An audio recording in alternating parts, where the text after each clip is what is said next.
جن کا آج ہم کریں گے۔ بسم اللہ الرحمن الرحیم، الحمدللہ رب العالمین والصلاۃ والسلام علی سید الانبیاء والمرسلین، اما بعد فاعوذ باللہ من الشیطان الرجیم، بسم اللہ الرحمن الرحیم۔ باب و جواز جماعی مراتہ فی قبولها من قدامها۔ کل اس سے ہم نے پہلے پڑھا تھا کہ جب آدمی اپنی بیوی کے پاس جائے تو دعا پڑھے، ٹھیک ہے، بسم اللہ اللہم جنبنا الشیطان و جنب الشیطان ما رزقتنا، یہ دعا پڑھ کے پھر اپنے گھر والوں کے پاس جائے۔ اگر اس کے مقدر میں اس رات اولاد لکھی ہوگی تو ایسی اولاد ہوگی کہ لم یضرہ شیطان ابدا، کبھی بھی شیطان اس کو نقصان نہیں پہنچا سکے گا۔ اب جماع جو ہے وہ ہم بستری جو ہے وہ کس طرح ہے، اس بارے میں احادیث ہیں کہ ویسے تو عام روٹین میں جس طرح میل فیمیل ملتے ہیں تو یہ ٹھیک ہے، باقی یہاں ایک حدیث ہے، ظاہر ہے حدیث ہے، ہم نے بتانا ہے کچھ، اس میں احتیاط بھی ہے کہ الفاظ دبے ہوں، دبے دبے الفاظ سے بات کی جائے۔ خیر، یہود جو تھے وہ کہتے تھے کہ کیونکہ آپ کو یہ پتہ ہے، علم میں ہے کہ ایک جو صحیح طریقہ ہے وہ میاں بیوی کے ملنے کا وہ اگلا حصہ ہے، ٹھیک ہے، جو پیچھے سے اگر کوئی بیوی کے پاس آتا ہے تو وہ تو بہت بڑا گناہ ہے، ٹھیک ہے جی۔ تو اگر کوئی پیچھے سے آئے لیکن استعمال اگلے حصے کو کرے تو یہ جائز ہے۔ یہود کہتے تھے اگر کوئی بندہ پیچھے سے بیوی کے آئے اور استعمال اگلے حصے کو کرے تو پھر بھی بچہ جو ہے وہ بھینگا پیدا ہوتا ہے، ٹھیک، اس کی آنکھیں ٹیڑھی ہوتی ہیں۔ تو اس کے جواب میں اللہ نے فرمایا نساؤکم حرث لکم، تمہاری عورتیں تمہاری کھیتی ہیں، فاتوا حرثکم، آؤ اپنے کھیتی کے پاس، انا شئتم، جہاں سے بھی چاہو، جہاں سے بھی، کیونکہ تم نے ملنا ہے، ملاپ میں کوئی نہیں ہے، جہاں سے بھی، پیچھے سے آؤ آگے سے آؤ، لیکن یوز اگلا حصہ کرنا ہے، آگے سے کرنا ہے۔ تو ان کا رد کیا گیا کہ اگر پیچھے سے بھی کوئی آتا ہے تو بچہ بھینگا نہیں ہوگا، یوز اگلا حصہ کرے۔ یہ باب اسی بارے میں سارا۔ اگلا باب یہ کہ جب آدمی بیوی کے پاس جائے تو اسے اگلا باب اس بات پہ ہے کہ باب و تحریم امتناعیہ من فراش زوجہا، شوہر بیوی کو بلاتا ہے، ٹھیک ہے، اور اپنی خواہش کے لیے بیوی نہیں آتی تو اس بارے میں یہ باب ہے۔ آپ علیہ السلام فرماتے ہیں کہ جب عورت رات اس حال میں گزارتی ہے کہ اس کا بسترا اس کے شوہر کے بستر سے الگ ہوتا ہے، یعنی کہ غصے میں یا انکار میں، تو فرشتے اس پر لعنت بھیجتے رہتے ہیں یہاں تک کہ صبح ہو جائے۔ ایک تو ویسے کلچر ہے نا، پنجاب کا کلچر یہ ہے کہ دو بسترے ہوتے ہیں، میاں کا الگ ہوتا ہے، بیوی کا الگ ہوتا ہے۔ اگر بیڈ ہے تو ایک ہی بیڈ پہ سویا جاتا ہے، لیکن اگر کوئی مہمان جائیں ویسے بھی تو دو چارپائیاں ہوتی ہیں۔ سندھ میں یہ کلچر نہیں ہے، سندھ میں کلچر یہ کہ میاں بیوی ایک ہی چارپائی پہ سوتے ہیں، چاہے اپنے گھر میں ہی ہوں، ان کا اپنا حساب ہے۔ تو وہ بات ہے کہ اگر عورت ناراض ہو کے الگ بستر پہ سو جاتی ہے تو فرشتے اس پر لعنت بھیجتے ہیں۔ اگلی حدیث میں مزید اس کی وضاحت ہے۔ آپ علیہ السلام فرماتے ہیں اس ذات کی قسم جس کے ہاتھ میں میری جان ہے، جو آدمی اپنی عورت کو اپنے بستر پر بلائے اور وہ انکار کر دے، نہ آئے، اپنی مرضی کی چلائے، تو اس رب کی قسم جو آسمانوں میں وہ اس پر ناراض ہوتا ہے، یہاں تک کہ وہ حتی یردان ہو کہ بندہ جب تک راضی نہ ہو اللہ تبارک و تعالیٰ اس سے راضی نہیں ہوتا۔ اتنی خطرناک بات ہے کہ بندے کے راضی ہونے کے ساتھ ہی اللہ اس پر راضی ہوگا۔ تو یہ دوسری حدیث میں کہ صبح تک فرشتے اس پہ لعنت بھیجتے رہتے ہیں۔ تو میاں بیوی کا اتنا اہم رول ہے، خاص پر جب میاں اس کو بلائے اور یہ نہ جائے تو بہت بڑا اس کے لیے کیا ہے، گناہ ہے، ٹھیک ہے جی۔ اگلی حدیث اسی طرح، قال رسول اللہ صلی اللہ علیہ وسلم اذا دعا الرجل امرأته الى فراشه، جب آدمی اپنی بیوی کو اپنے بستر پر بلائے اور فلم تاتی، اور وہ نہ آئے، فبات غضبان علیہ، اور وہ ساری رات غصے میں گزار لے بندہ، تو لعنت حل ملائکہ، تو فرشتے اس پر لعنت بھیجتے ہیں حتی تصبح، یہاں تک صبح ہو جاتی ہے، اس عورت پر لعنت بھیجتے ہیں یہاں تک صبح ہو جاتی ہے۔ تو یہ چیزیں بتانے والی ہیں، سکھانے والی ہیں، سمجھنے والی ہیں کہ اپنے ہماری بہنوں کو پتہ چلے کہ یہ بڑے حقوق ہے۔ اگلا جو باب ہے وہ یہ ہے کہ آدمی اپنی جب بیوی کے پاس جائے تو جو راز کی باتیں اس کو راز میں رہنے دے۔ میاں بیوی جو آپس میں پیار محبت کی باتیں کرتے ہیں، جو بھی کرتے ہیں، باب و تحریم افشاء سر المرأة، عورت کے راز کو افشا کرنا، پھیلانا، یہ حرام ہے۔ حضرت ابو سعید خدری رضی اللہ تعالی روایت کرتے ہیں کہ آپ صلی اللہ تعالی علیہ وآلہ وسلم، ان من اشر الناس عند اللہ منزلۃ یوم القیامہ، قیامت کے دن اللہ کے نزدیک سب سے برا شخص وہ ہوگا لوگوں میں سے، الرجل یفضی الی امراتی، کہ وہ آدمی جو اپنی عورت کے پاس جاتا ہے، ٹھیک ہے، اور وہ عورت اپنا سپرد کر دیتی ہے اس کو، ثم ینشر سرہا، پھر وہ اس کے راز کو جو ہے وہ پھیلاتا ہے، بتاتا ہے کہ میری بیوی ایسی، رات کو ہم ایسے ملے، اس طرح بات ہوئی، وہ یہ کہہ رہی تھی، ٹھیک ہے۔ تو جو راز کی باتوں کو پھیلاتا ہے، بیوی کے راز کی باتوں کو، قیامت کے دن اللہ کے نزدیک شریر سب سے زیادہ وہ شخص ہوگا، ٹھیک ہے۔ تو یہ بات بھی یاد رکھنے والی ہے کہ گھر کی باتیں گھر میں رہیں، راز کی باتیں راز میں رہیں۔ کوئی آدمی بھی اپنی بیوی کا راز، اس کی جسم کے خد و خال کا، یا اس کی پچھلی لائف کا، یا اس کی ابھی، مطلب جو بھی راز کی باتیں ہیں، وہ اس کو راز رکھے، نہیں تو یہ قیامت کے دن سب سے برے درجے پر ہوگا اللہ کے نزدیک۔ اگلی حدیث میں ہے، آپ علیہ السلام فرماتے ہیں، ان من اعظم الامانۃ عند اللہ یوم القیامہ، اللہ کے نزدیک سب سے زیادہ قیامت کے دن یہ بات ہوگی کہ آدمی عورت کے پاس جاتا ہے اور وہ عورت اس کے پاس آتی ہے، اپنا سب کچھ حوالے کر دیتی ہے، پھر ان باتوں کو وہ پھیلاتا ہے۔ بہت بڑا یہ گناہ ہے اللہ کے نزدیک یہ کہ آدمی راز کی باتوں کو جو ہے وہ افشا کرے۔ اگلا باب، باب و حکم العزل، عزل کا باب۔ عزل کا معنی یہ ہوتا ہے کہ میاں بیوی آپس میں ملیں اور جب پانی گرانے کی باری ہو تو میاں جو ہے وہ پانی باہر گرا دیتا ہے، اپنی کھیتی سے پانی باہر گرا دیتا ہے، اسے کہتے ہیں عزل۔ حضرت ابو سعید کہتے ہیں کہ ہم غزوہ بنی مستلق میں تھے تو ہم نے قیدی پکڑ لیے، عرب کی بڑی عورتیں پکڑ لی، ہم نے چاہا کہ ہم عربوں سے فدیہ بھی لیں اور اس سے پہلے ہم عورتوں سے جسمانی فائدہ اٹھا لیں، اور ہمارا ارادہ یہ تھا کہ پھر ہم ان سے عزل کر لیں، فائدہ بھی اٹھا لیں، عزل کر لیں کہ پانی باہر کھیتی سے گرا دیں۔ تو ہم نے سوچا کہ نبی علیہ السلام موجود ہے تو آپ علیہ السلام سے پوچھ لیتے ہیں، کیونکہ قیدی ہے، جو قیدی ہوتا ہے تو وہ پھر جو ہے وہ لونڈی بنتی ہے، ٹھیک ہے جی، آگے ہم اس کو وضاحت سے پڑھیں گے۔ جو لونڈی ہے اس کے ساتھ پھر جو ہے وہ جسمانی تعلق ہو سکتا ہے، اس میں نکاح کی ضرورت نہیں ہوتی۔ تو صحابی نے کہا کہ ہم نے سوچا کہ نبی علیہ السلام موجود ہے، ہم آپ علیہ السلام سے پوچھیں یا رسول عزل کرنا کیسا ہے، تو آپ نے فرمایا تمہیں نہیں کرنا چاہیے، ایسا نہ کرو، ٹھیک ہے۔ جو اللہ نے قیامت تک جس روح کے پیدا ہونے کا لکھ لیا ہے اس نے ہونا ہے، اس نے ہو جانا ہے، تو تم نے مطلب بہتر ہے کہ نہ کرو، حرج کرو تب بھی کوئی مسئلہ نہیں، نہ کرو تب بھی کوئی مسئلہ نہیں، لیکن جس جان نے آنا ہے اس نے آنا ہی ہے، ٹھیک ہے۔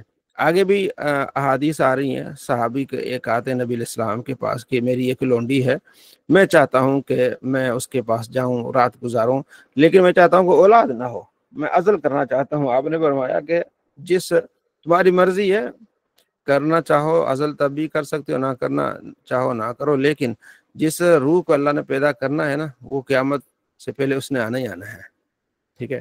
تو وہ کچھ دن بعد وہ آئے تو انہوں نے آ کے بتایا کہ یا رسول اللہ تو حاملہ ہو گئی ہے، ٹھیک ہے جی۔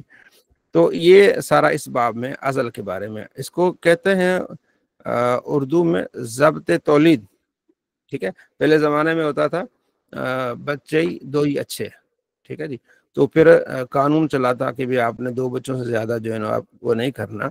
تو اس کے بارے میں یہ ہے کہ عمومی طور پر اس قانون کی مخالفت کی علماء نے، عمومی طور پر بھائی آپ سب یہ نہیں کر سکتے کہ بھی ضبط تولید کریں، دو بچوں کے علاوہ آپ بچے نہ جنیں، ٹھیک ہے جی۔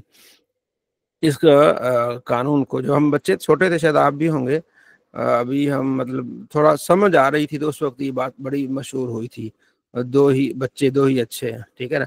علماء نے اس کی پھر مخالفت کی اور پھر یہ بات آہستہ آہستہ ختم ہو گئی، لیکن اگر کوئی انفرادی طور پر ضبط تولید کرتا ہے تو اس کی کچھ جائز اس کی وجوہات ہیں.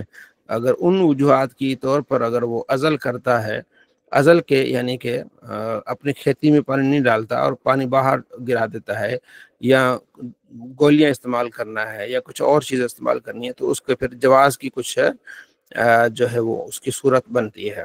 ٹھیک، اس میں کچھ صورتیں یہ ہے کہ ایک عورت ہے، اب گھر میں ایک ہی عورت ہے، ٹھیک ہے نا، اور اس کی کوئی ساس نہیں ہے، کوئی اس طرح کو نہیں ہے، بچوں کو وہ پالتی ہے. اب ایک بچہ ہو گیا، پھر اگر وہ عزل نہیں کریں گے پھر اگلے سال پھر دوسرا ہو جائے گا، پھر تیسرا ہو جائے گا، اس کو وقفہ نہیں ملے گا، بیچاری پریشان رہے گی. تو وقفے کے لیے عزل کیا جا سکتا ہے. اس میں بہت سارے طریقے ہیں جو آزمائے جاتے ہیں، کنڈوم ہیں، کچھ اور چیزیں ہیں. تو یہ ایک صورت ہے. دوسری صورت یہ ہے کہ وہ کہتا ہے کہ اگر بچوں کی اس طرح زیادہ بچے ہو جائیں گے تو میں صحیح تربیت نہیں کر پاؤں گا، تو میں اس میں وقفہ کرنا چاہتا ہوں. تب اس کے لیے بھی ہے. بیوی بیمار ہے، اس کے لیے بھی ہے. اس طرح کی وجوہات جو ہیں، ان وجوہات کے طور پر عزل کیا جا سکتا ہے. اسے کہتے ہیں ضبط تولید. ٹھیک ہے جی. علامہ غلام رسول سعیدی رحمۃ اللہ علیہ نے یہاں عزل کے باب میں اس کی پوری وضاحت کے ساتھ اس چیز کو ڈسکس کیا ہے، تو آپ اس کو موقع ملتے ہوئے آپ دیکھ سکتے ہیں. آگے اگلا جو باب ہے کہ حاملہ عورت سے وطی کرنا یہ کیسا ہے. ٹھیک ہے. آپ صلی اللہ تعالیٰ علیہ وآلہ وسلم کے پاس ایک عورت لائی گئی. ٹھیک ہے جی. تو آپ علیہ السلام کو پتہ چلا کہ اس سے کوئی ایک جو اس کے پاس ایک قیدی ہے، تو ایک شخص جو ہے وہ اسے اس کے ساتھ جو ہے وہ ہم بستری کرنا چاہتا ہے. تو آپ علیہ السلام کو بڑا غصہ آیا اور فرمایا کہ میں چاہتا ہوں کہ اس پر ایسی لعنت بھیجوں کہ وہ لعنت اس کے قبر تک جائے، کیونکہ اس کی جو ہے نا حمل کا وقت بہت قریب تھا. تو ایسی حالت میں جب 7واں 8واں مہینہ ہو اور کوئی آدمی اس کے ساتھ ہم بستری کرے، ٹھیک ہے نا، اور وہ قیدی تھی، ظاہر ہے دوسرے نے کرنا تھا، تو پھر اس سے تکلیف کا سامنا بھی کرنا ہے. تو فرمایا ایسی میں لعنت اس پر کروں کہ یہ لعنت اس کی قبر تک جائے. یہ کیسے اس کو وارث بھی نہیں ہو سکتا، کیونکہ پہلے وہ حاملہ ہو چکی ہے، اور غیر کی کھیتی کو کیسے وہ پانی ڈال رہا ہے. ٹھیک ہے جی. تو یہ آپ علیہ السلام نے ایسی حالت میں ہم بستری کرنے سے منع کر دیا. باقی جو ہے وہ جو عام طور پر کر سکتا ہے، بیوی کے پاس جا سکتا ہے حاملہ بیوی کے پاس. ٹھیک ہے جی. دودھ پلا رہی ہے اس کے پاس بھی جا سکتا ہے. ٹھیک ہے جی. آپ علیہ السلام فرماتے ہیں کہ میں نے ارادہ کیا کہ میں ان کو جو ہے نا وہ جو بچوں کو دودھ پلاتی ہیں ان کو یا حاملہ کو پاس جانے سے منع کر دوں، تاکہ جو ہے وہ بچے کے لیے کوئی مسئلہ نہ بنے. پھر میں نے سوچا کہ روم کے اور فارس کے لوگ جو ہے نا وہ جاتے ہیں، ٹھیک ہے، اور اس سے بچے کو کوئی نقصان نہیں ہوتا، حالت حمل میں بھی چلے جاتے ہیں. ٹھیک ہے. تو جو بچہ آنے والا ہوتا ہے اس کو کوئی نقصان نہیں ہوتا. پھر میں نے اس کو منع کرنے سے روک دیا کہ نہیں. تو اب اس میں یہ ہے کہ آدمی اپنی بیوی کے پاس جا سکتا ہے، حالت حمل میں بھی جا سکتا ہے، لیکن جب تک اس کو تکلیف کا سامنا نہ کرنا پڑے.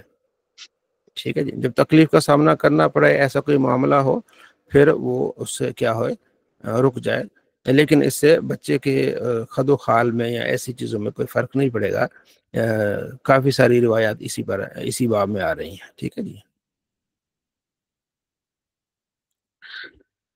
کتاب الرضا، ابھی جو اب باب ہے رضاعت کا باب ہے. جی احتشام صاحب. حضرت یہ جو بھی آپ نے کہا کہ رسول اللہ نے فارس والے لوگوں کا سوچ کے تو پھر حکم دیا، تو اگر کوئی یہ جو ملحد وغیرہ ہیں وہ اگر اعتراض کریں کہ وہی کا علم ہوتے ہوئے بھی حضور جو ہے وہ فارس والوں کو دے کے حکم دے رہے ہیں، اس کی کیا وجہ ہے؟ اس میں کچھ دیکھیں نا، اس میں ایک تو یہ ہے کہ آپ علیہ السلام نے دوسروں سے علم حاصل کرنے کی آپ نے یہاں ایک بات بتا دی. اگر کسی کے پاس علم ہے تو پتہ چلا کہ ہم اس سے علم حاصل کر سکتے ہیں. کسی چاہے وہ فارسی ہو چاہے وہ رومی ہو، اگر ان کے پاس علم اور تجربہ ہے تو ان سے لیا جا سکتا ہے. تو یہ جو بات ہے یہ تجربے سے ہے. ٹھیک ہے نا. یہ آپ علیہ السلام جو وحی کا نزول ہوتا تھا وہ دینی معاملات میں ٹھیک ہے، اللہ تبارک و تعالیٰ نے ان ساری چیزوں کا حکم دیا کہ آپ حکمت بھی سکھاتے ہیں، تو حکمت جو سکھائی جاتی ہے بعض اوقات تجربے کے ساتھ ہوتی ہے۔ وَيُعَلِّمُهُ الْكِتَابَ وَالْحِکْمَةَ وَيُزَکِّیہم، کہ نبی علیہ السلام انہیں حکمت کی باتیں سکھاتے ہیں اور ان کا تزکیہ نفس فرماتے ہیں۔ تو یہ اس بارے میں ہے کہ آپ کو تجربے کے ساتھ، ان کے تجربے سے معلوم ہوا کہ اگر آدمی حاملہ کے پاس جاتا ہے تو بچے کو کوئی نقصان نہیں پہنچتا، ٹھیک ہے جی، یہ بات تجربے سے، تو تجربے کا بھی انکار نہیں ہے۔ آگے حدیث آئے گی قیافہ شناسی، یعنی کہ حضرت زید کا جو بیٹا تھا اسامہ، زید جو گورے چٹے تھے، اسامہ بالکل کالا تھا۔ تو لوگوں نے پھر اعتراض کیا کہ یہ کسی اور کا بیٹا ہو، کیونکہ باپ بڑا گورا چٹا اور بیٹا جو ہے وہ نقشنین میں کالا۔ تو وہاں سے قیافہ شناس آیا اور یہ دونوں سوئے ہوئے تھے، تو اس نے کہا جی یہ بعض میں سے ہیں، یعنی یہ جو آپس میں رشتہ دار لگتے ہیں۔ تو آپ علیہ السلام بڑے خوش ہوئے۔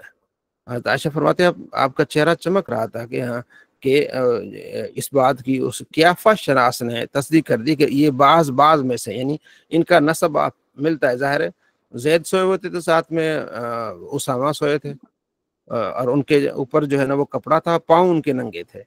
تو کچھ چیزیں تجربے کے ساتھ ہوتی ہیں، اور اس میں یہ بڑی دلیل ہے کہ آپ غیروں سے بھی علم حاصل کر سکتے ہیں۔ بہت سارے ایک اہل علم کا ایک طبقہ ہے، ٹھیک ہے نا، تو وہ دنیاوی تعلیم کو جو بالکل ناجائز سمجھتا ہے، اور بالخصوص اس زمانے میں لاہور میں ایک مولانا صاحب ہیں، شاید اگر آپ کے علم میں ہوں، تو وہ آج بھی انگریزی تعلیم کو حرام سمجھتے ہیں۔ نام میرے ذہن سے فضل چشتی ہے، احمد چشتی صاحب، فضل احمد ہاں چشتی صاحب، فضل احمد چشتی صاحب، آج بھی اس جی کو، وہ اسکول کے تو بھی ان کے خلاف ہیں، اسکول جانے کے خلاف ہیں، ساری اور جماعت۔ جی جی، تو ان کے جو شاگرد تو ہمارے ساتھ پڑھتے تھے، پھر ایک استاد تھے ہمارے، وہ بھی ان سے متاثر تھے، تو کافی ہماری بحث ہوتی تھی۔ تو میں نے کہا سر آپ نے دنیا میں پھرنا ہے، گھومنا ہے، آپ نے جنگیں لڑنی ہے، تو آپ کو جہاز چلانا پڑے گا، جہاز میں تو ہر چیز انگلش میں لکھی ہوئی ہے، تو آپ کیسے پھر جہاز چلائیں گے، کیسے آپ ٹینک چلائیں گے؟ تو ان کے پاس اپنے دلائل تھے، ہمارے پاس اپنے دلائل تھے، علم ہے کہیں بھی آپ حاصل کر سکتے ہیں۔ تو یہ ایک واضح حدیث ہے کہ آپ علیہ السلام نے غیروں سے تجربہ حاصل کر کے بتایا کہ میں منع کرنا چاہ رہا تھا لیکن میں نے منع نہیں کیا، ٹھیک ہے جی۔ رضاع سے متعلق کہ آپ اگر کسی عورت کا دودھ پی لیتے ہیں تو وہ عورت آپ کی رضائی ماں بن جاتی ہے، عورت کا شوہر جو آپ کا رضائی باپ بن جاتا ہے، پھر اس کی بیٹیاں آپ کی بہنیں بن جاتی ہیں، اس کے بیٹے آپ کے بھائی بن جاتے ہیں، ان لڑکیوں کے چاچے تائے مامے آپ کے بھی چاچے تائے مامے ہو جاتے ہیں، ٹھیک ہے۔ تو یہ رضاع سے متعلق حضرت عائشہ رضی اللہ تعالیٰ فرماتی ہیں کہ آپ علیہ السلام میرے پاس موجود تھے، تو میں نے، یعنی ہم نے ایک آدمی کی آواز سنی جو حضرت حفصہ کے ساتھ میں جو کمرہ تھا یا حجرہ تھا اس میں آنے کی اجازت مانگ رہا تھا۔ میں نے کہا یا رسول اللہ یہ آدمی آپ کے گھر میں اجازت مانگ رہا ہے، یہ کیا ہے؟ حضور نے فرمایا میرا خیال ہے کہ یہ حفصہ کا رضائی چچا ہے، میرا خیال ہے کہ حفصہ کا رضائی چچا جو ان کے پاس آنا چاہ رہا ہے۔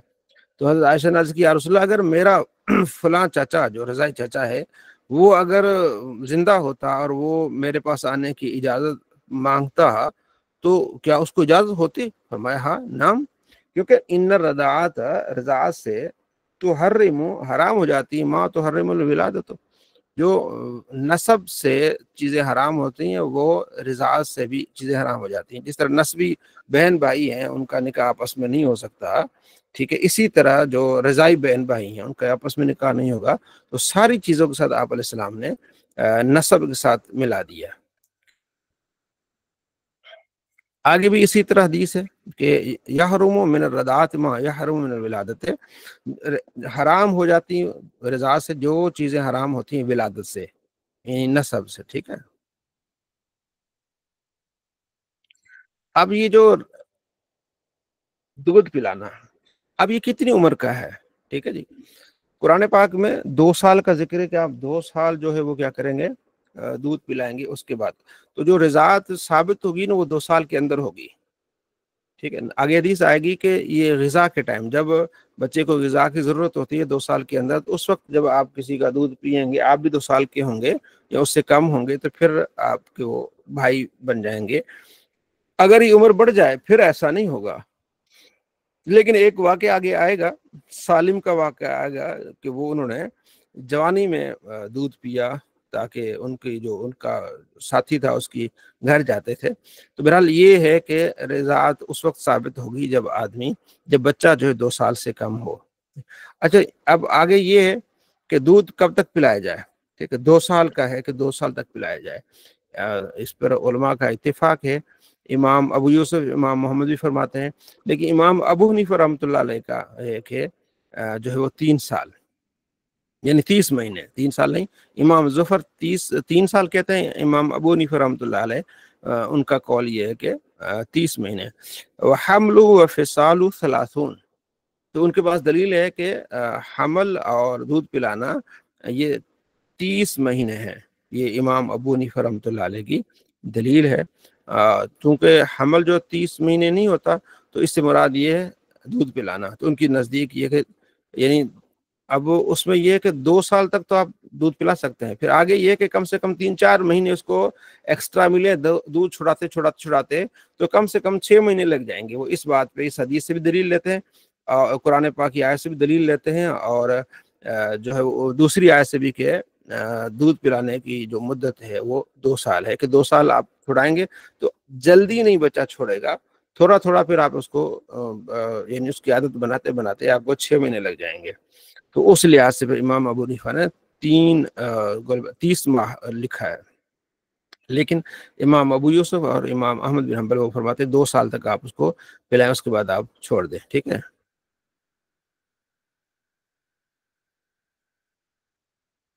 حضرت عائشہ رضی اللہ عنہ فرماتے ہیں کہ افلا جو ابو القعیس کا بھائی تھا وہ میرے پاس آیا. ٹھیک ہے جی، کیونکہ وہ آپ کے جو ہے نا جہاں حضرت عائشہ نے دودھ پیا تھا جس عورت کا، اس کے شوہر تھے. یہاں لکھا ہے ان کے چچا تھے، حضرت عائشہ کے رضائی چچا تھے، لیکن اگلی روایت میں ہے کہ وہ آپ کے رضائی باپ تھے. تو وہ آئے تو ٹھیک ہے نا، تو آپ علیہ السلام نے فرمایا کہ آنے دو ان کو. ٹھیک ہے جی.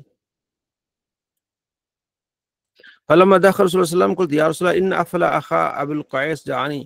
یا رسول اللہ ابو القیس کا یہ بھائی ہے، یعنی کہ سمجھو کہ جیسے رضائی باپ ہے تو رضائی باپ کا کون ہوگا؟ بھائی چچا ہوگا. تو یہ آیا ہے. ٹھیک ہے نا. تو آپ علیہ السلام نے فرمایا کہ ہاں اس کو اجازت دو. ٹھیک ہے جی. جو چیزیں رضاعت سے حرام ہوتی ہیں وہی چیزیں نسب سے بھی، یعنی جو نسب سے چیزیں حرام ہوتی ہیں وہی چیزیں رضاعت سے کیا ہو جاتی ہیں؟ حرام ہو جاتی ہیں. تو یہ پورے باب میں یہی کہ آپ جو دودھ پلاتا ہے کوئی بھی کسی بچے کو، اگر اسی کے ساتھ دوسری بچی دودھ پلاتی ہے، ٹھیک ہے جی، تو وہ اس کے کیا بن جائے گے؟ بھائی بہن بن جائے گے. لیکن یہ کہ صرف اس کے ساتھ ہوگا. ایک بیٹا ہے وہ کسی کا دودھ پیتا ہے تو اس لڑکے کا سارا طریقہ اس سے ہو جائے گا کہ وہ لڑکی بہن ہو جائے گی، اس کے پھر ماموں اس کے ماموں ہوں گے. لیکن ایسا نہیں ہوگا کہ یہ جس لڑکے نے دودھ پیا ہے اس کی ساری فیملی نہیں ہوگی، اکیلا ہوگا. ایسا نہیں کہ مثلا ایک لڑکی ہے تو یہ تو اس کی بہن بنے گی، لیکن وہ لڑکی اس کے بھائی کی بہن نہیں بنے گی. کیا سمجھ رہے ہیں نا؟ یعنی کہ اس نے کسی عورت کا دودھ پیا، اس عورت کی جو لڑکی اس کی بہن ہے، اس کا اس کے ساتھ نکاح نہیں ہو سکتا. لیکن وہ لڑکی اس کے بھائیوں کی کزنوں کی بہن نہیں ہوگی، ان کا معاملہ الگ ہوگا. ٹھیک ہے. باب تحریم ابنت الاخ من الجد، بھائی رضائی بھائی کی بیٹی سے نکاح کرنا، اس کے بارے میں یہ باب ہے. یہ حرام ہے کہ رضائی بھائی کی بیٹی سے. حضرت علی رضی اللہ تعالی عنہ کہتے ہیں کہ میں نے عرض کیا رسول اللہ، آپ قریش کے سے تو آپ تعلق رکھتے ہیں، وہاں سے رشتہ بھی لے لیتے ہیں، تو آپ اپنوں سے کیوں نہیں رشتہ لیتے ہیں؟ تو حضور نے فرمایا کیا مطلب ہے اس کا؟ عرض کیا رسول اللہ حمزہ کی بیٹی ہے، آپ علیہ السلام کے چچا حمزہ کی بیٹی ہے، جوان ہے، اس سے آپ کیوں نہیں نکاح کرتے ہیں؟ ظاہر وہ آپ کی کزن ہو گئی. حضور نے فرمایا یہ میرے لیے حلال ہی نہیں ہے، اس لیے کہ وہ میرے رضائی بھائی ہیں. حمزہ نے اور نبی علیہ السلام نے ایک ہی عورت سے دودھ پیا، تو یہ میرا وہ رضائی بھائی ہے، اس لیے میری کیا ہو گئی؟ میرے بھائی کی بیٹی ہو گئی. ٹھیک ہے جی. تو یہ باب ہے کہ اب رضائی بھائی کی بیٹی سے، ظاہر وہ بھائی ہو گیا آپ کا، اس کی بیٹی سے نکاح نہیں ہے. سارا باب اسی بات پر ہے. یہ حمزہ کی بیٹی حضرت امیر حمزہ رضی اللہ عنہ. اگلا باب ہے کہ ربیبہ، جو آپ کسی سے شادی کرتے ہیں، اس کے ساتھ بچی آ جاتی چھوٹی، ٹھیک ہے، اس کو بولتے ہیں ربیبہ، ٹھیک ہے. تو یا دوسرا وہ اخت المرأۃ، اپنے آپ کی بہن کی، سوری آپ کی بیوی کی بہن، اس سے نکاح کرنا. یہ دو مسئلے ہیں. حضرت ام حبیبہ بنت ابو سفیان، وہ کہتی کہ میں نے حضور میرے پاس تشریف لائے، میں نے کہا یا رسول اللہ میری بہن جو ہے، آگے اس کا نام بھی آئے گا اگلی حدیث میں، عزا غالباً نام ہے اس کا، ہاں عزا، میری بہن جو ہے عزا، آپ اس سے نکاح فرما لیں. ٹھیک ہے نا. تو آپ نے فرمایا کیا تو اس کو پسند کرے گی کہ میں تیری بہن سے نکاح کر لوں؟ اس نے کہا میرے لیے تو تھوڑا سا مشکل ہوگا، لیکن میں آپ کو نہیں چھوڑ سکتی، میں آپ کے پاس بھی رہوں گی. میں چاہتا ہوں کہ میری بہن بھی اس خیر میں شامل ہو. نبی علیہ السلام کی بیوی بننا بہت خیر کی بات ہے، تو میری بہن بھی اس خیر میں شامل ہو. فرمایا فَإِنَّ ذَلِكَ لَا يَحِلُّ لِي، یہ میرے لیے حلال نہیں ہے کہ دو بہنوں کو اکٹھا کیا جائے، قرآن پاک میں بھی ہے. تو کہتے میں نے کہا تو ہم نے تو یہ سنا ہے کہ آپ جو ہے درہ بنت ابی سلمہ، اس سے آپ نکاح کرنے والے ہیں، درہ سے. حضور نے فرمایا تمہیں کس نے بتایا؟ ہیں وہ تو میری ربیبہ ہے، یعنی ام سلمہ جو ہے آپ علیہ السلام کی بیوی، وہ بنی بعد میں، میری ربیبہ ہے، وہ تو درہ. ٹھیک ہے. تو اس کے لیے تو حلال نہیں کہ میرے سے وہ اس کا رشتہ ہو. اگر ربیبہ نہ بھی ہوتی تب بھی میرا اس سے نکاح نہیں بن سکتا تھا، اس لیے کہ اس کے والد جو ہے نا ابو سلمہ، اس نے بھی صہیبہ کا دودھ پیا تھا اور میں نے بھی صہیبہ کا دودھ پیا تھا، تو ہم تو دونوں بھائی ہیں، رضائی بھائی ہیں. تو اس لحاظ سے بھی اس کے ساتھ نکاح نہیں ہو سکتا. اچھا یہاں ایک اور بات ہوئی پتہ چلی کہ یہ جو افواہیں ہیں نا اس وقت بھی چلتی تھی. یہ افواہ کیسی چلی کہ آپ علیہ السلام جو ہے وہ درہ سے شادی کرنا چاہ رہے ہیں. تو یہ تو مطلب آپ علیہ السلام نے نہ ارادہ کیا، نہ آپ نے کوئی بات کی، نہ ایسا ہو سکتا تھا، لیکن انہوں نے کہا کہ یہ مطلب اس طرح بات چلی ہے، سنا ہے کہ اس طرح افواہ ہے. یہ بھی مطلب دیکھیں نا، تو آپ نے پریشان نہیں ہونا افواہوں سے. تو آپ علیہ السلام نے انکار کر دیا، کوئی کہ ربیبہ بھی ہے، دوسرا میرے بھائی کی جو ہے وہ بیٹی ہے. اچھا اگلا باب یہ ہے کہ جو رضاعت ہوگی، آپ کا بچہ ہے یا آپ کا بھائی ہے چھوٹا، وہ دودھ پیتا ہے کسی عورت کا، ٹھیک ہے جی، تو کتنا دودھ؟ ٹھیک ہے، ایک چسکی، دو چسکیاں، کتنی ہیں؟ ٹھیک ہے. تو ہمارے ہاں تو یہ ہے نا پاکستان میں کہ اکثر وہ بچہ رو رہا ہوتا ہے تو فیمیل اٹھا لیتی ہیں، اور شادی بیاہ میں ضرورت پڑے تو اسے دودھ بھی پلا دیتی ہیں. ایسا یہ مناسب نہیں ہے، بلکہ ایک پرسوں کی ایک بندے نے ویڈیو اپلوڈ کی ہے، ریپبلک شاید کسی ملک کا نام ہے اس طرح کا. تو وہ کہتا ہے کہ یہاں ہمارے یہاں ایسا نہیں ہوگا جیسے پاکستان میں ہوتا ہے کہ بھی کوئی بھی بچہ دیکھ لیا اس کو اٹھا لیا. ٹھیک ہے. ایئرپورٹ پہ بھی جو وہاں ہوتی ہیں یا جہاز میں بھی ایئر ہوسٹس ہوتی ہیں وہ بھی اٹھا لیتی ہے. کہتے ہیں یہ ایسا نہیں، بلکہ پچھلے دنوں آپ نے سنا ہوگا کہ پتہ نہیں کس ملک کی بات ہے، ایئرپورٹ پہ بیٹی کی اور ماں کی لڑائی ہو گئی. بیٹی چھوٹی تھی اور ماں ظاہر ہے، تو ماں اس کو ڈانٹ رہی تھی، تو وہاں ایئر ہوسٹس آئی اور اس نے بچی کو ایسے گلے لگایا، اس کے ماتھے کو چوما، تو ماں نے اس پر کیس کر دیا ایئر ہوسٹس سے، بلکہ کیس کر دیا کہ تو نے میری بیٹی کو چھوا تو کیوں چھوا، اور پھر اس کو نوکری سے نکالا گیا اور اس کو جیل ڈالا گیا کہ تو کیوں، تیری ہمت کیسے ہوئی کہ تو میری بیٹی کو چھو لے. تو یہ بہت اہم چیز ہے.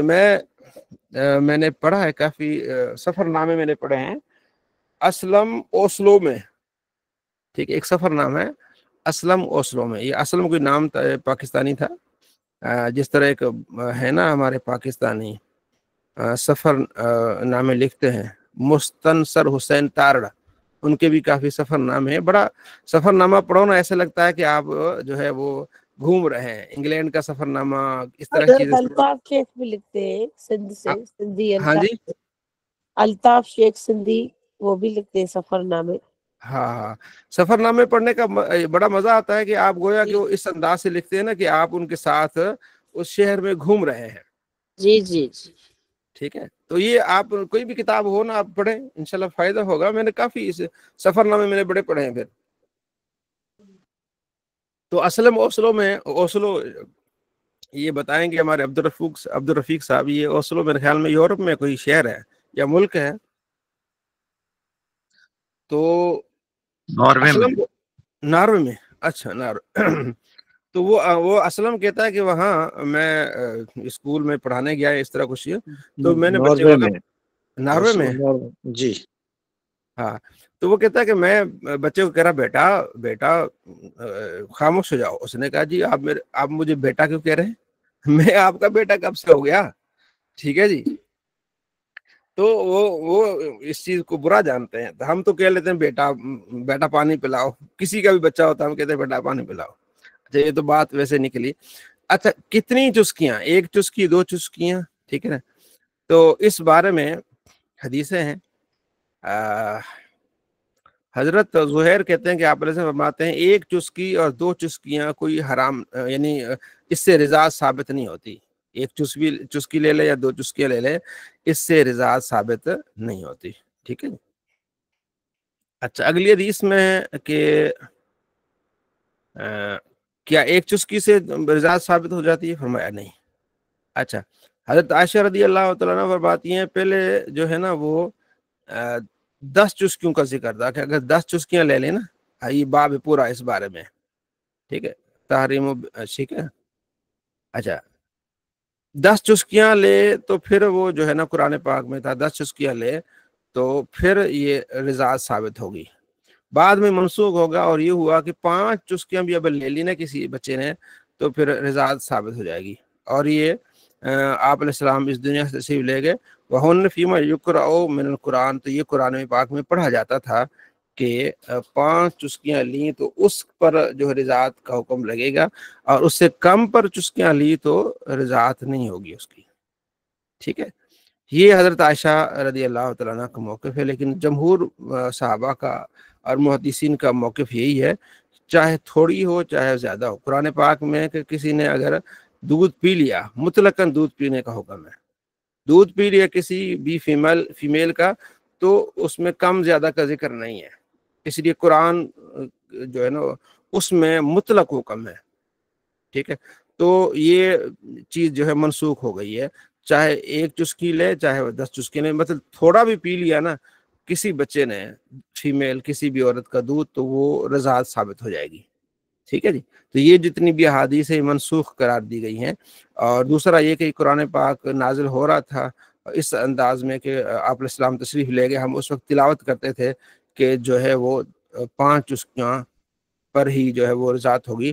تو فرمایا یہ ایسا نہیں ہے، کیونکہ یہ قرآن متواتر آیا ہے. ٹھیک ہے. اگر نبی علیہ السلام تشریف لے گئے اس وقت ہم قرآن میں پڑھ رہے ہوتے تھے کہ 5 چسکیوں سے ہی جو ہے وہ رضاعت ثابت ہوگی، تو ایسا تو ہے ہی نہیں. ٹھیک ہے. اس لیے جمہور یہی ہے کہ تھوڑا بھی اگر دودھ پی لے گا بچہ کسی بھی عورت کا تو رضاعت کیا ہو جائے گی؟ ثابت ہو جائے گی. اگلا باب ہے کہ کتنی دیر. ٹھیک ہے نا. یعنی کہ بڑی عمر والا اس کا بھی وہ بھی رضاعت اس کی بھی ثابت ہو جائے گی. اس بارے میں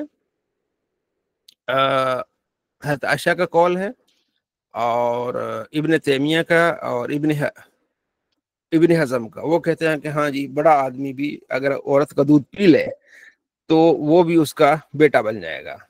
اس بارے میں یہ حدیث ہے.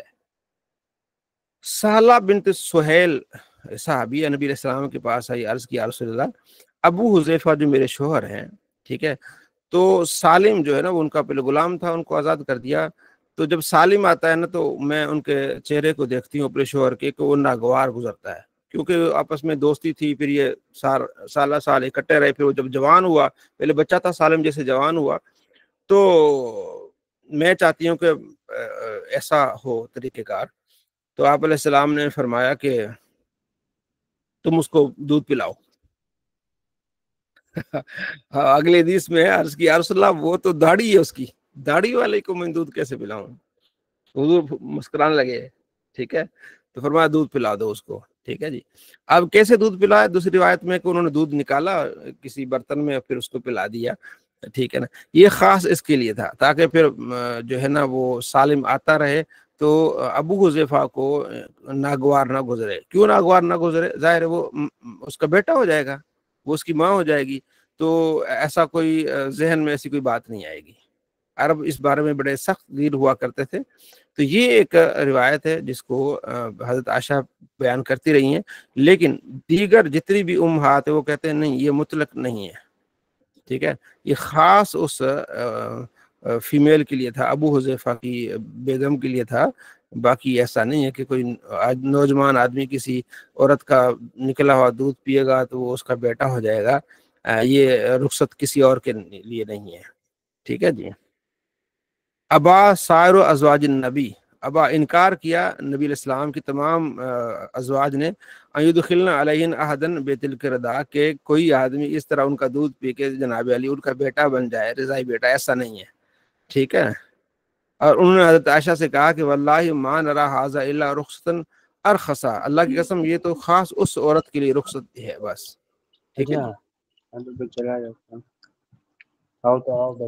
اب باب ہے کہ یہ انما الرضاعۃ من المجاعۃ، رضاعت بھوک کی حالت میں، یعنی جب بچہ ہوتا ہے نا اس کو اب وہ روٹی نہیں کھا سکتا تو اس وقت دودھ پیتا ہے تو اس وقت اس کے لیے رضاعت ثابت ہوگی، اگر رضاعت ثابت نہیں ہوگی. ٹھیک ہے. یہ آگے مزید اس یعنی کہ جو منسوخی ہے یا خاص طور پر جو اس کے لیے ہے ابو حذیفہ کی زوجہ کے لیے ہے کہ آپ علیہ السلام عائشہ فرماتی ہیں آپ علیہ السلام کے پاس ایک شخص آیا. ٹھیک ہے. میں بیٹھی ہوئی تھی. ٹھیک ہے. تو اس نے سختی سے سوال کیا آپ علیہ السلام کو. میں نے دیکھا کہ آپ علیہ السلام، اچھا اس نے آنے کی جو ہے وہ اجازت مانگی تو آپ علیہ السلام ناراض ہو، یعنی آپ علیہ السلام غضبناک ہوئے، ناراضگی کا اظہار فرمایا. تو میں نے کہا یا رسول اللہ یہ میرا بھائی ہے، رضائی بھائی ہے. ٹھیک ہے نا. تو حضور نے فرمایا دیکھ لو، رضاعت جو ہے نا اس وقت ہوتی ہے جب بھوک ہو، یعنی بچہ کھانا نہیں کھا سکتا، اس وقت رضاعت قابل قبول ہوتی ہے. جب بچہ کھانے کا لائق ہو گیا، ظاہر 2 سال کا تو بچہ کھانے کے قابل ہو جاتا ہے، تو اس وقت رضاعت نہیں ہوتی. یہ بھی ایک دلیل ہے کہ رضائی بھائی یا رضائی بہن اس وقت بنیں گے جب 2 سال سے کم میں دودھ پیا جائے. ٹھیک ہے جی.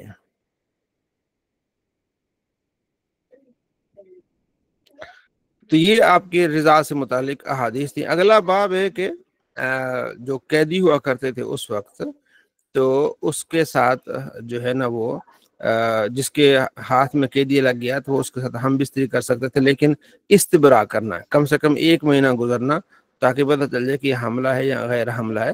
یہ اس وقت کے مسائل تھے، یہ اس بارے میں. اگلا باب یہ ہے کہ باب الولد للفراش. ٹھیک ہے نا. بچہ اس کا ہوگا جو جس کے بستر پر ہوگا، یعنی جس کی لونڈی کا بچہ ہوگا. ٹھیک ہے. تو وہ اسی کا ہوگا، یعنی کسی کی لونڈی ہے اس سے بچہ پیدا ہوا تو وہ اسی کا ہوگا.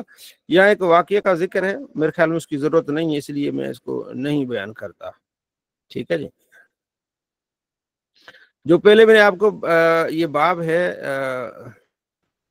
ٹھیک ہے نا قیافہ شناس کی. ٹھیک ہے.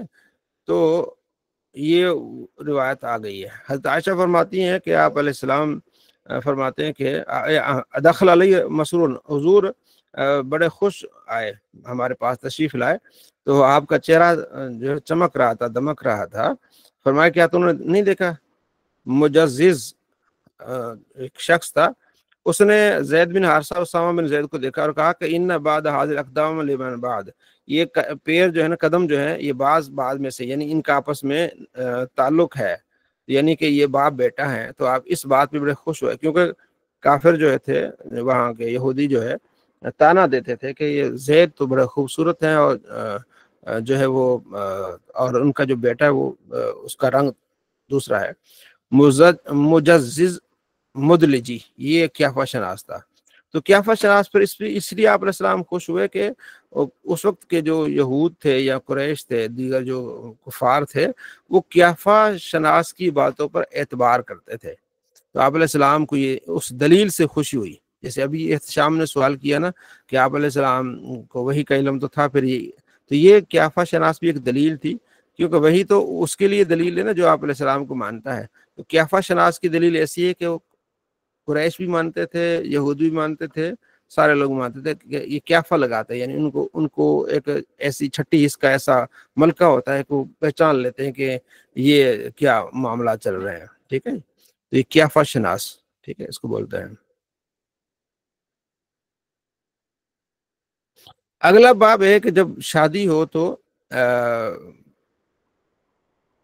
میاں بیوی کے پاس کتنے راتیں رہ سکتا ہے، اگر یعنی 2-3 بیویاں ہوں تو اس بارے میں یہ روایت ہے کہ حضرت ام سلمہ کہتی ہیں کہ نبی علیہ السلام 3 راتیں میرے پاس رہے، پھر جانے لگے، فرمایا کہ اگر چاہو تو میں تمہارے پاس 7 راتیں رہوں، لیکن پھر 7 راتوں کے بعد باری آئے گی، پھر سب کے پاس مجھے 7 راتیں جو ہے رہنا پڑے گا، اور اگر تم چاہو تو 3 دن میں اور 3 راتیں آپ کے پاس رہوں گا، پھر باری کے حساب سے پھر آپ کی باری آ جائے گی۔ تو میں نے کہا ٹھیک ہے آپ تشریف لے جائیں، پہلے تو انہوں نے روک لیا تھا، ٹھیک ہے۔ پھر آگے روایت میں ہے کہ جو کنواری ہے اس کا یہ ہے کہ وہ اس کے جب شادی ہوگی تو پھر 7، ٹھیک ہے، یعنی کنواری کے پاس 7 راتیں رہنا اور سیبہ کے پاس 3 راتیں رہنا، ٹھیک ہے جی۔ یہ قانون آپ علیہ السلام نے بتا دیا کہ کنواری جو ہے، اگر کوئی آدمی ایک بیوی ہے اس کی دوسری شادی کرتا ہے اور وہ کنواری ہے تو پھر 7 راتیں اس کے پاس رہے گا، اس کے بعد پھر جو ہے نا وہ روٹین کے ساتھ جو ہے نا وہ سب کے پاس جائے گا۔ اور اگر ایسی عورت ہے جو بیوہ ہے، اس سے شادی اس نے کی ہے، تو 3 دن اور 3 راتیں اس کے پاس رہے گا، پھر باری باری سب کے پاس آنا جانا ہوگا، ٹھیک ہے نا، کیونکہ بہت یہ بڑا اہم معاملہ ہے۔ نبی علیہ السلام دعا کرتے تھے، یا اللہ میں اپنے حساب سے تو میں جو ہے وہ عدل انصاف کرتا ہوں، لیکن میرا دل عائشہ کی طرف ہے، تو یا اللہ تو جانتا ہے۔ تو جس کی 2 بیویاں ہیں 3 بیویاں ہیں، یہ بہت اہم معاملہ ہے۔ اکثر جو ہمارے ہاں ایسا ہوتا ہے کہ جب دوسری شادی کر لی، پہلی بیچاری لٹکتی رہ گئی، نہ اس کے بعد جانا ہوتا ہے، نہ اس سے پوچھنا ہوتا ہے، وہ بیچاری رو کے اس کا حال خراب ہو جاتا ہے۔ تو ایسا نہیں ہونا چاہیے، اگر آپ نے دوسری بھی کرنی، تیسری کر لیں، لیکن پہلی کا حق نہ کھائیں، ٹھیک ہے جی۔ پہلی بیچاری کو روتا ہوا نہ چھوڑیں، پہلی کو اس طرح نہ ہو، ٹھیک ہے جی۔ اگلا باب ہے کہ آپ علیہ السلام اپنی بیویوں میں بھی پوری تقسیم فرماتے تھے، اور دیگر احادیث میں ہے کہ آپ صلی اللہ تعالیٰ علیہ وآلہ وسلم جب سفر پہ جاتے تھے تو قرآن اندازی کرتے تھے، جس کا قرآن نکلتا تھا اس کو آپ علیہ السلام لے کے جاتے تھے، اتنا آپ علیہ السلام انصاف فرماتے تھے۔ تو حضرت انس کہتے ہیں کہ آپ علیہ السلام کی ایٹ اے ٹائم 9 بیویاں تھیں، تو آپ علیہ السلام ان میں تقسیم فرماتے تھے، ہر ایک رات ایک بیوی کے پاس جس کی باری ہوتی تھی نا، وہ ساری بیویاں اس کے پاس تھوڑی دیر کے لیے سب آ جاتی تھی، وہاں پہ گپ شپ ہوتی تھی، پھر وہ چلی جاتی تھی۔ ایک ایسا ہوا کہ حضرت عائشہ رضی اللہ عنہ کی باری تھی، تو حضرت زینب آ گئیں، تو آپ علیہ السلام قریب گئے تو زینب کا ہاتھ آپ علیہ السلام کو لگ گیا، یا اس کو اپنے پکڑنا چاہا، عائشہ کو ہاتھ ملانا چاہا تو زینب سے ہاتھ ملانے کی قریب تھا، تو حضرت عائشہ نے بتا دیا کہ یہ تو زینب ہے، آپ نے فوراً ہاتھ ہٹا لیا۔ تو پھر اس بات پہ تکرار ہو گیا حضرت زینب کا اور حضرت عائشہ کا۔ تو ادھر سے پھر اذان کا ٹائم ہو گیا، نبی علیہ السلام نماز کے لیے چلے گئے، پیچھے سے ابوبکر صدیق نے آوازیں سنی، تو پھر نماز کے فوراً بعد حضرت ابوبکر صدیق نے پھر حضرت عائشہ کو کافی ڈانٹا کہ آپ نے ایسی کیوں باتیں کی ہیں، ظاہر والد تھے کہ نبی علیہ السلام۔ اگلا باب یہ کہ حضرت عائشہ فرماتی ہے کہ نبی علیہ السلام کی جو زوجہ تھی وہ سودا، اس نے اپنی جو باری تھی وہ حضرت عائشہ کے حوالے کر دی تھی۔ سودا جو تھی بوڑھی تھی، ہو گئی تھی، انہوں نے کہا یا رسول اللہ میں اپنی باری جو ہے نبی حضرت عائشہ رضی اللہ تعالیٰ عنہ کو جو ہے وہ دے دیتی ہوں، ٹھیک ہے جی۔ اب کس لڑکی سے شادی کرنی ہے، کون سا رشتہ بہتر ہے، اس بارے میں یہ باب ہے۔ مستحب یہ ہے کہ اس رشتے کو قبول کریں جو دین والا ہے، جو گھرانہ دین والا ہے، یا وہ جو فیمیل ہے، لڑکی ہے جس نے دین کو پڑھا ہے، ٹھیک سمجھا ہے، تو اس کو آپ ترجیح دیں۔ آپ علیہ السلام فرماتے ہیں کہ نکاح کیا جاتا ہے 4 چیزوں سے، یعنی 4 چیزیں ہوتی ہیں۔ مال کی وجہ سے بھی نکاح ہوتا ہے کہ اس کے پاس دولت ہے، چلے یہاں رشتہ کر لیتے ہیں، یا یہ حسب کی وجہ سے، ٹھیک ہے، کہ یہ بڑا خاندان ہے، یا جمال کی وجہ سے بڑی خوبصورت ہے تو اس سے نکاح کیا جائے۔ چوتھا دین کے لیے کہ ماشاءاللہ پڑھی لکھی عالمہ ہے، حافظہ ہے، تو فرمایا تو دین والا کو قبول کرو، ٹھیک ہے، تمہارا بھلا ہو، دین والا رشتہ جو ہے اس کو قبول کرو، ٹھیک ہے۔ تو جو آپ یہ دیکھیں کہ قرآن پاک پڑھی ہے، اگر عالمہ ہے، فاضلہ ہے، ٹھیک ہے جی، تو اس کو آپ نے کیا کرنا ہے، قبول کرنا، یہ بہتر ہے، ٹھیک ہے جی۔ آگے پھر حضرت جابر کا واقعہ آ رہا ہے کافی ساری روایات میں، ٹھیک ہے جی، جس کا میں خلاصہ آپ کو یہ بتاتا ہوں کہ حضرت جابر بڑے پیارے صحابی تھے حضور کے، سارے صحابی حضور کے پیارے ہیں، تو ان کے والد تھے عبداللہ، وہ جنگ احد میں شہید ہو گئے، تو اس کی 7 بیٹیاں تھیں، ایک روایت میں تھا 9 بیٹیاں تھیں، 7 یا 9 تھی، ٹھیک ہے نا۔ تو اب یہ ایک ہی بھائی تھا، ان کی کفالت کے لیے مطلب قرضہ بھی تھا سارا کچھ، ٹھیک ہے نا۔ تو ایک جنگ سے واپسی ہوئی تو حضرت جابر کہتے ہیں کہ میری اونٹنی بالکل ہی نہ تھکی ہوئی تھی، سب کے پیچھے میں جا رہا تھا، تو پیچھے سے کسی نے میری اونٹنی کو نا وہ چابک مارا، تو وہ اتنا میری جو اونٹنی تھی وہ دوڑنے لگی، ٹھیک ہے، وہ مطلب سب سے آگے جا رہی تھی، تو میں نے پیچھے دیکھا کہ نبی علیہ السلام تھے، بڑی مشکل سے میں نے اس کو روکا اونٹنی کو، پھر نبی علیہ السلام سے بات ظاہر میں اونٹنی کو روک رہا ہوں اور نبی علیہ السلام سے باتیں کر رہا ہوں، تو نبی علیہ السلام فرما رہے ہیں کہ جابر شادی کی کہ نہیں؟ تو میں نے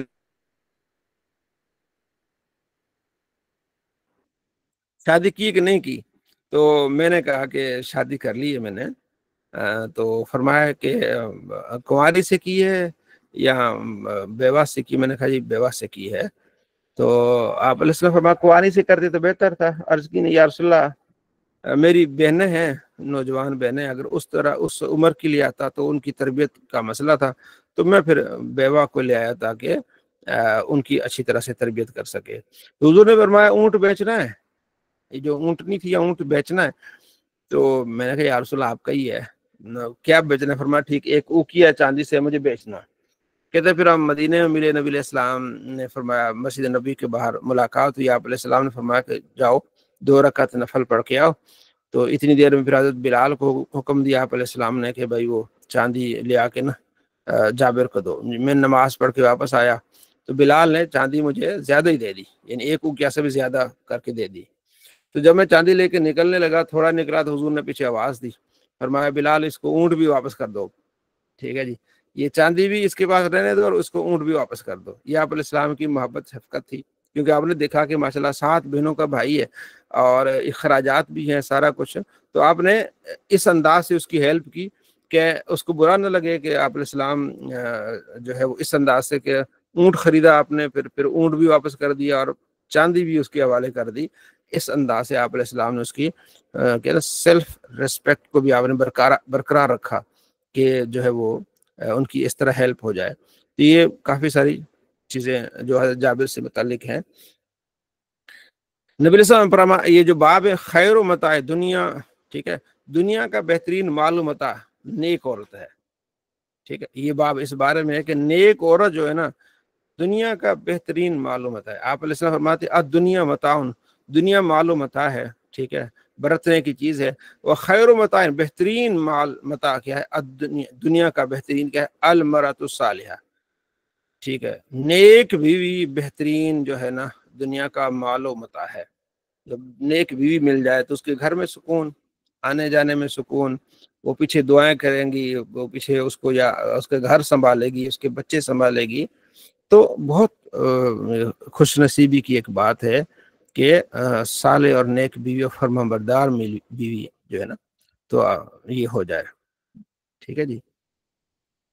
آپ علیہ السلام نے وصیت کی کہ عورت جو ہے نا یہ پسلی سے بنی ہے، ٹھیک ہے، اس کو زیادہ یہ سیدھا کرنے کی ضرورت نہیں ہے، اگر زیادہ بس جس طرح ہے نا اس سے فائدہ اٹھاؤ، ٹھیک ہے، اگر سیدھا کرو گے تو اس کو توڑ دو گے، اور پھر توڑنا کیا ہے؟ طلاق ہے زیادہ، ٹھیک ہے، مطلب یہ کہ اس سے حسن سلوک کرتے رہو، ٹھیک ہے نا، اور جو ہے نا اپنے معاملات بہتر بناتے رہو۔ اب یہ کہوں کہ میں اس کو سیدھا کر دوں گا، میں یہ کر دوں گا، میں وہ کر دوں گا، نہیں، اب اس کی بھی عزت ہے، وہ بھی ہے سارا، تو پھر کیا ہوگا؟ لڑائی ہو جائے گی اور بالآخر کیا ہو جائے گی؟ طلاق ہو جائے گی۔ یہ پسلی سے بنی ہوئی ہے، اس لیے اس کا ٹیڑھا پن جو ہے نا وہ رہے گا، ٹھیک ہے جی، اس کو سیدھا کرنے کی آپ نے کوشش نہیں کرنی، ٹھیک ہے جی۔ کوئی مومن کسی مومنہ سے دشمنی نہ رکھے، حضور فرماتے ایسا نہ کرے، ٹھیک ہے، ہاں کچھ چیزیں اس کی ناپسند ہوگی تو کچھ چیزیں اچھی بھی ہوں گی، ٹھیک ہے، تو اچھی چیزوں کی طرف فوکس کرے، ٹھیک ہے، ساری چیزیں 100%۔ وہ کہتے ہیں نا کہ اب دنیا کی حسین ترین بھی عورت اگر کسی کو مل جائے نا تو وہ کسی اور کی طرف دیکھے گا ضرور۔ یہ مرد کی ایک فطرت ہے کہ اگر حسین ترین بھی اس کو مل جائے نا کوئی اس کا ہم سفر، تو وہ پھر بھی نہ کہیں اس کی نظر ادھر جائے گی۔ تو اس لیے ٹھیک ہے.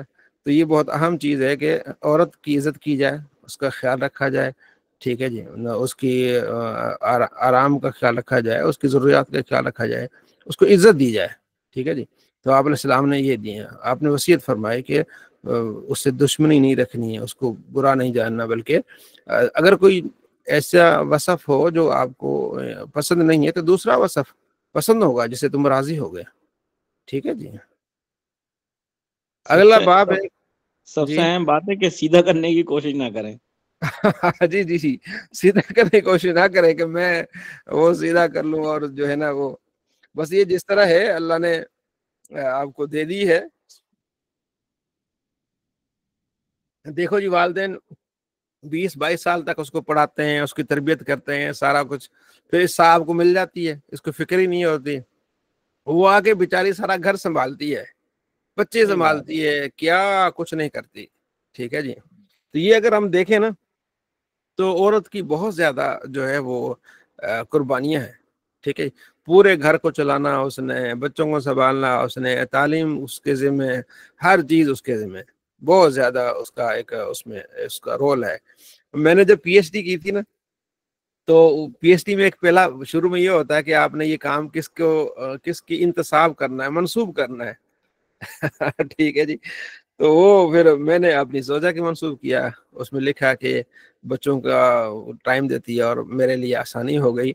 تو آخری جو راؤنڈ ہوتا ہے نا پی ایچ ڈی کا، جنہوں نے کی ہوگا ان کو پتا ہوگا، وہ زبانی کلامی امتحان ہوتا ہے، جو آپ نے لکھا ہے نا پورا.